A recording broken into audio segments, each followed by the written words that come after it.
وہ ایک تیز بارش کی رات تھی۔ میں اپنے گھر کی طرف اپنی بائک پر جا رہا تھا۔ کام کی وجہ سے میں بہت زیادہ لیٹ ہو گیا۔ تھوڑی دیر بعد میں نے ایک عورت کی چیخنے کی آواز سنی۔ وہ آواز تقریباً میرے پیچھے سے ہی آ رہی تھی۔ میں نے اپنے بائک کے مرر میں دیکھا کہ آخر یہ کون ہے میرے پیچھے، اور جو میں نے دیکھا میرے رونگٹے کھڑے ہو گئے۔ وہ ایک پاگل عورت تھی، میرے پیچھے بھاگ رہی تھی۔ اس کی ہاتھ میں ایک بہت بڑا چاقو تھا اور وہ پاگلوں کی طرح میرے پیچھے دوڑ رہی تھی۔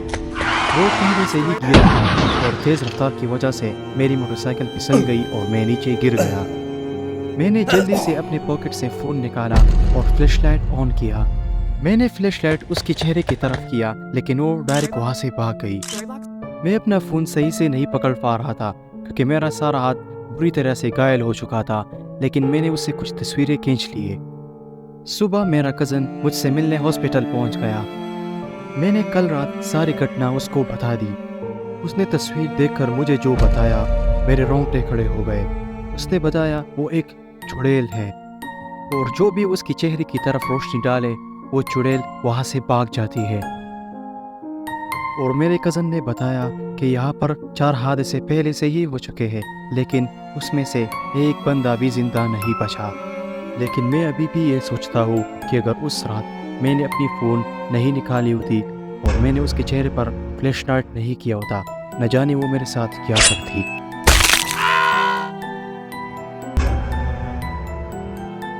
میں ایک چائنیز پروفیشنل اسٹوڈنٹ ہوں۔ چائنا میں گریجویٹ ہونے کے بعد میں آسٹریلیا سڈنی چلا گیا۔ وہاں پر میں نے پراپرٹی انویسٹمنٹ کا جاب شروع کیا۔ میں ہر روز بہت زیادہ محنت کرتا تھا، اس لیے میں تھوڑا لیٹ اپنے گھر جاتا تھا۔ ہر روز کی طرح میں اپنے گھر اپنی گاڑی میں جا رہا تھا۔ میرے آفس اور گھر کے درمیان ایک چھوٹا سا جنگل تھا۔ ہر روز میں اسی جنگل سے جاتا تھا اور آتا تھا۔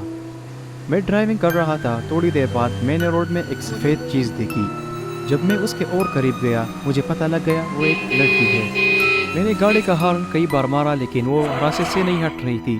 میں نے گاڑی کا بریک مارا اور اسے کہا ہٹ جاؤ راستے سے، لیکن وہ لڑکی رو رہی تھی۔ مجھے پتہ لگ گیا اسے مدد کی ضرورت ہے۔ وہ میرے نزدیک آ گئی۔ میں نے اسے کہا کہ پیسنجر سیٹ میں بیٹھ جاؤ، لیکن وہ آگے آ کر فرنٹ سیٹ پر میرے ساتھ بیٹھ گئی۔ اس لڑکی نے میری طرف دیکھ کر کہا کہ اسے سیف جگہ لے چلو۔ میں نے گاڑی سٹارٹ کی اور ہم دونوں آگے کی طرف چل پڑے۔ وہ لڑکی بہت ویئرڈ دکھ رہی تھی۔ میں نے اس لڑکی سے کہا کہ آپ کو کہاں جانا ہے۔ اس نے مجھ سے بات کی، لیکن مجھے اس کا کوئی سمجھ نہیں آیا کہ آخر اس نے مجھے کیا بولا۔ تقریباً 30 منٹ میں نے ڈرائیونگ کی۔ وہ اسی طرح خاموش بیٹھی تھی، کچھ بھی نہیں بول رہی تھی اور نہ کوئی ریئیکشن دے رہی تھی۔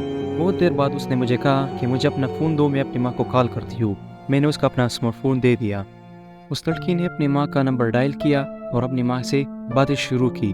وہ دونوں بات کر رہے تھے، لیکن ابھی بھی مجھے کوئی سمجھ نہیں آ رہا تھا کہ وہ کیا باتیں کر رہی ہے۔ اور اس کے بعد وہ دوبارہ اسی طرح خاموش بیٹھ گئی۔ میں نے اس لڑکی کے پیروں کو دیکھا، اس نے کوئی شوز نہیں پہنے تھے اور نہ اس کے پاس اسکول بیگ تھا۔ اس نے اسکول یونیفارم پہنا تھا اور وہ بری حالت میں تھی۔ پھر مجھے شک ہوا کہ کسی نے اس کو کڈنیپ کیا ہے۔ فائنلی جنگل کا راستہ ختم ہو گیا اور میں نے ایک مارٹ پر اپنی گاڑی روکی۔ میں نے سوچا شاید وہ لڑکی بھوکی ہوگی، لیکن جب میں نے اس لڑکی کی طرف دیکھا وہاں پر کوئی بھی نہیں تھا۔ یہ دیکھ کر میرے ہوش اڑ گئے۔ میں سوچنے لگا کہ آخر یہ لڑکی کہاں گئی۔ ابھی تک تو وہ میرے پاس یہیں پر بیٹھی تھی، اور وہ لڑکی جس جگہ پر بیٹھی تھی وہ جگہ ابھی بھی گیلی تھی۔ میں نے ترنت پولیس کو کال کیا۔ پولیس وہاں پر پہنچتے ہی اس نے اپنا کام شروع کیا۔ اس نے چھان بین شروع کی۔ اس لڑکی نے جو نمبر ڈائل کیا تھا، میں نے اپنا فون اٹھایا، میں نے دوبارہ وہی نمبر ڈائل کی، لیکن وہ ایک عورت تھی۔ میں نے اسے کہانی بتا دی، لیکن وہ رو رہی تھی اور اس نے مجھے کہا کہ میں جھوٹ بول رہا ہوں۔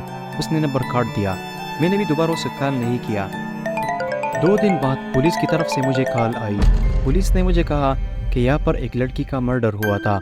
پولیس نے کہا وہ ایک 17 سال کی لڑکی تھی اور بوائے فرینڈ نے اسے کڈنیپ کیا، اسی جنگل میں اسے مار دیا تقریباً 30 سال پہلے۔ لیکن پولیس نے مجھے جو کہا مجھے اپنے کانوں پر وشواس نہیں ہو رہا، کیونکہ میں نے اس لڑکی کو سچ میں ہی دیکھا تھا۔ میں اب بھی یہ سوچتا ہوں کہ وہ لڑکی آخر مجھ سے کیا چاہتی تھی۔ تو کیسے لگی آپ لوگوں کو یہ ڈراؤنی کہانی؟ امید کرتا ہوں آپ لوگوں کو پسند آ گیا ہوگا۔